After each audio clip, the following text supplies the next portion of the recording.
Bonjour, bienvenue dans cette quatrième et dernière partie de la vidéo concernant les tables de Carnot. Dans celle-ci, on va voir l'utilisation des tables de Carnot à 5 variables. Alors, dans le cas des tables de Carnot à 5 variables, donc on aura une table vérité à 5 variables, donc de A à E. Et on a vu à 4 variables, on avait un carré de 4 par 4. Maintenant, pour ajouter la variable E, ce qu'on va faire, c'est qu'on va faire un second tableau dans lequel on aura la variable E et c'est tout. Donc on aura un tableau à deux cases. La case de gauche, ici, c'est lorsque E est inactif, c'est E bar. Et la case de droite, c'est pour E actif. Et dans ces deux cases, gauche et droite, on va mettre le tableau de Carnot qu'on a vu avant avec A, B, C, D, donc la table de Carnot à 4 variables. On va mettre une ici, on va mettre la même là. Voilà.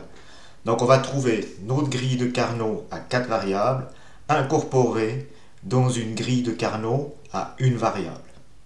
Voilà. Alors maintenant pour remplir, on va remplir de la même façon qu'on a fait avant. Donc on va remplir de la même façon qu'on a fait pour la grille de Carnot à 4 variables.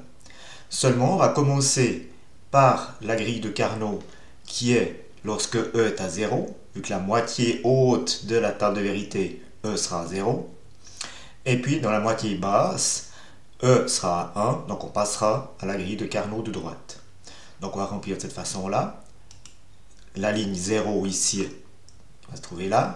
1, 2, 3, 4, 5, 6, 7, 8, 9, 10, 11, 12, 13, 14, 15, comme on l'a fait avant.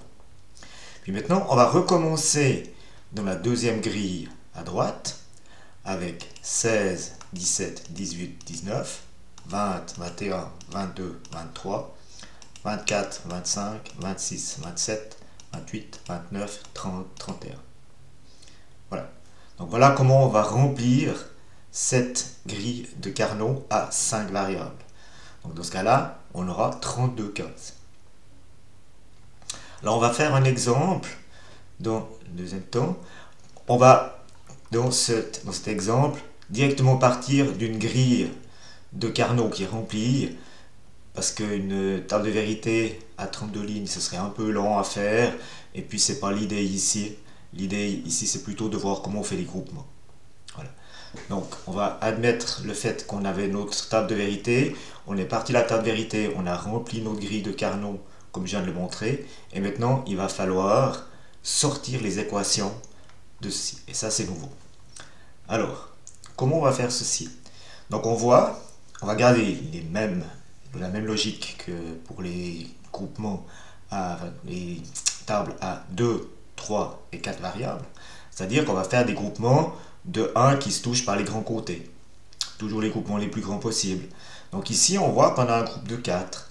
On voit ici qu'on aurait un groupe de 2 qui serait ici. Un groupe de 2 qui serait là. On voit des choses déjà. On voit un groupe de 4 qui est là. Mais il faut aussi tirer parti du fait qu'on a ces deux grilles, gauche et droite. Et pour ça, il faut imaginer que la grille de droite se déplace et se met en dessus de la grille de gauche et on regarde en transparence. Donc on superpose les deux grilles. Alors, si on regarde ce que ça donne, ça va nous donner ça. Et on va voir ici que, par exemple, le premier bloc de 4 que j'ai vu avant, ici, on voit qu'on a le même ici dans la grille de droite.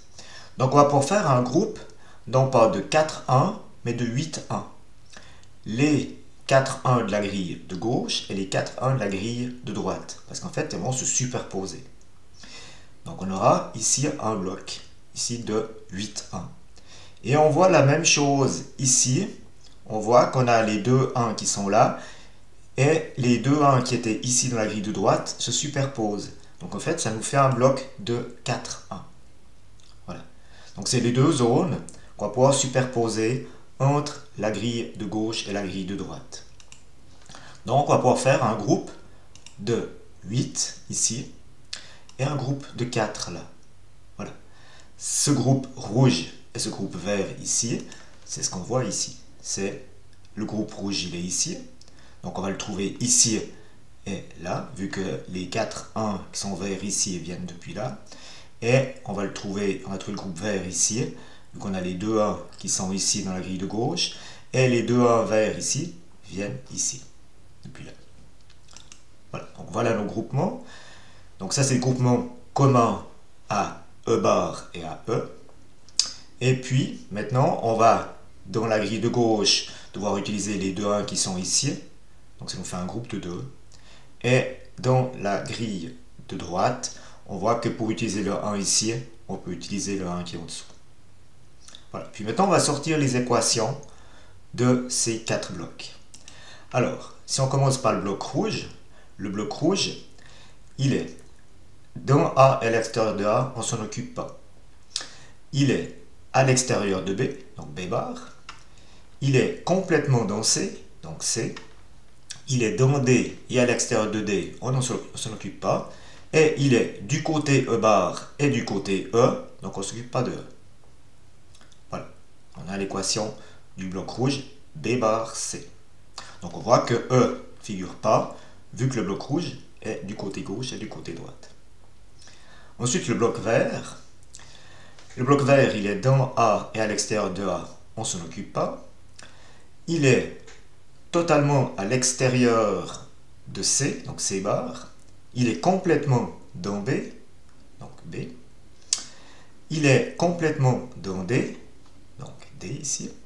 Et il est du côté gauche dans E bar.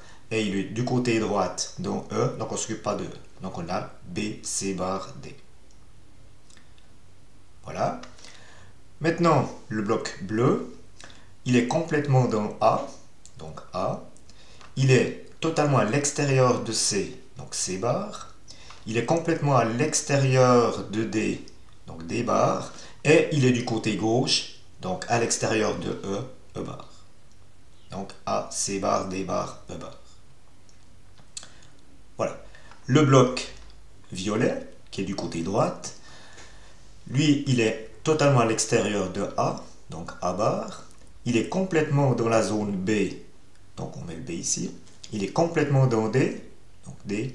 Et il est dans la grille de droite uniquement, il est du côté E. Donc on met E. Donc A bar, B, D, E. Voilà. Donc ici, on a cette grille de Carnot à 5 variables dans laquelle il faut faire cette superposition ici. Donc prendre la grille de droite et la passer sur celle de gauche pour regarder en transparence s'il y a des choses qui vont se superposer et faire des groupements entre gauche et droite. Voilà, donc ceci termine ce bloc de 4 vidéos concernant les tables de Carnot. Je vous souhaite une bonne journée. Au revoir.